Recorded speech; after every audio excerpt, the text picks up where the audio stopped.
This is Magda Rodriguez reporting on week 11, a training video to the connectivity seminar discussion on setting up a wireless network. We've been doing a project management exercise for a physician practice consisting of 3 physicians, 2 nurses, and 5 administrative assistants. And the most important thing in a practice is, of course, caring for our patient. Being able to care for our patient, though, requires us to be able to network and work with each other as well as work with outside entities in order to make sure that we are providing the patient with all of their care needs.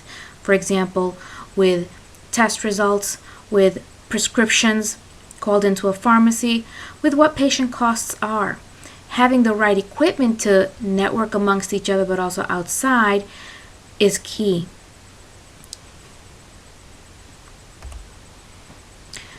We've looked at a few different networks during our project management time here, and what I found is a wireless local area network with a also local area network inside would offer some pros to being implemented into our practice here. Pros include, of course, having an internal network. We own it, it's ours.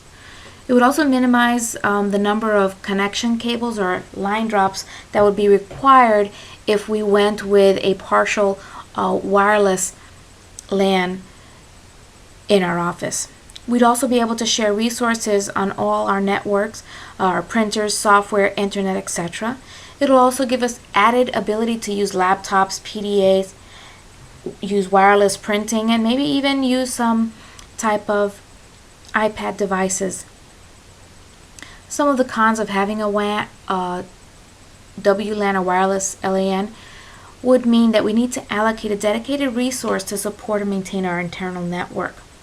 The installation of connection cables or line drops for the LAN would still be required, and those do have their own additional costs. Also, any wireless downtime we may experience will mean that those wireless devices will not be usable. We've also given some consideration to a client-server network platform for our practice. Pros of them is, of course, the same as the wireless local area network, the WLAN, as well as it would require a host computer as its server. Again, it's internal. We own it. We would manage it ourselves and maintain it too. It would allow us to use our resources from the server throughout our network, printing, data storage, software. It would also give us an ability to add more clients or terminals throughout our practice.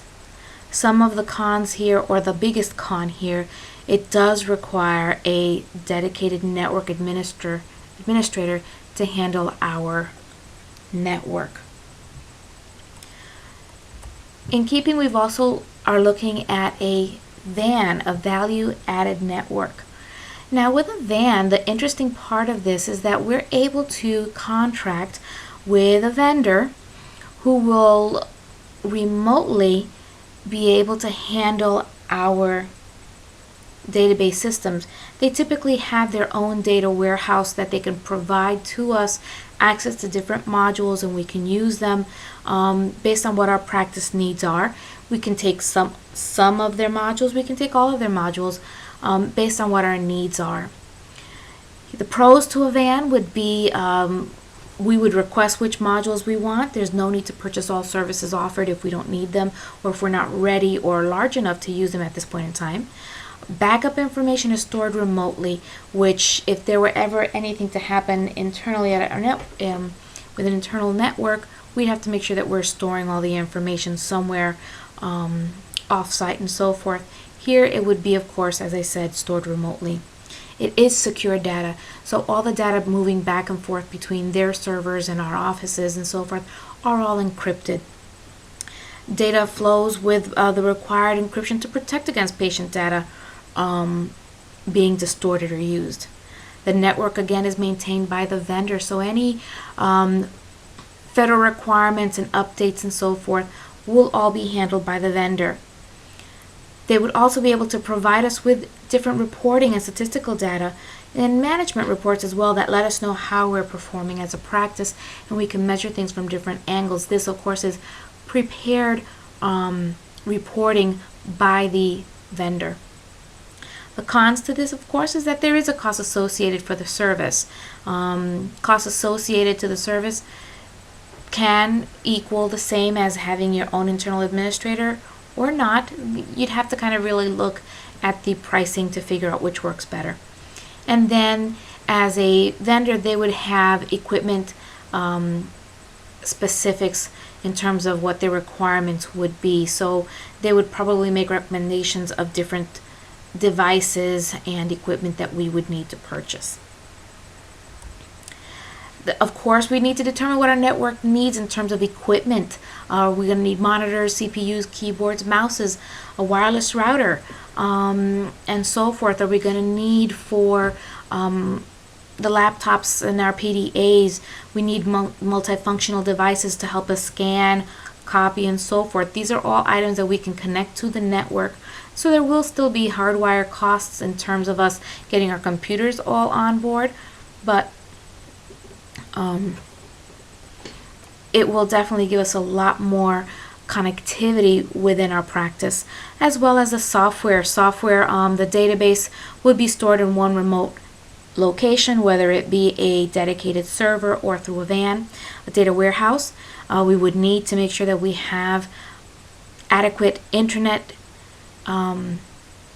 service, whether we choose DSL or something more in keeping with what our Wi-Fi needs would be, and then basic computer software in order to do our patient letters or any kind of dictation reports from the physician.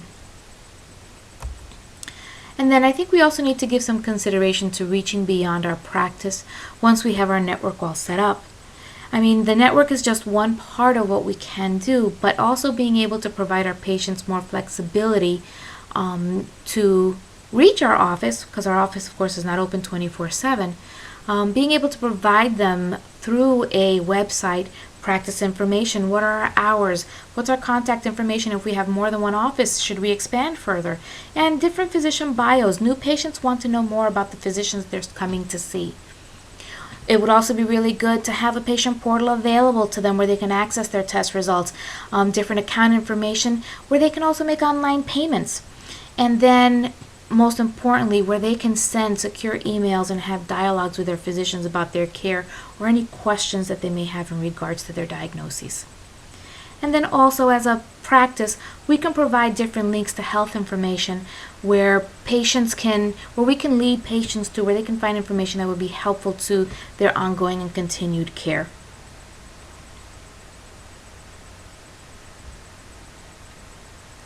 So this was Magda reporting, again on assignment for week 11. Thank you so much, and have a good evening.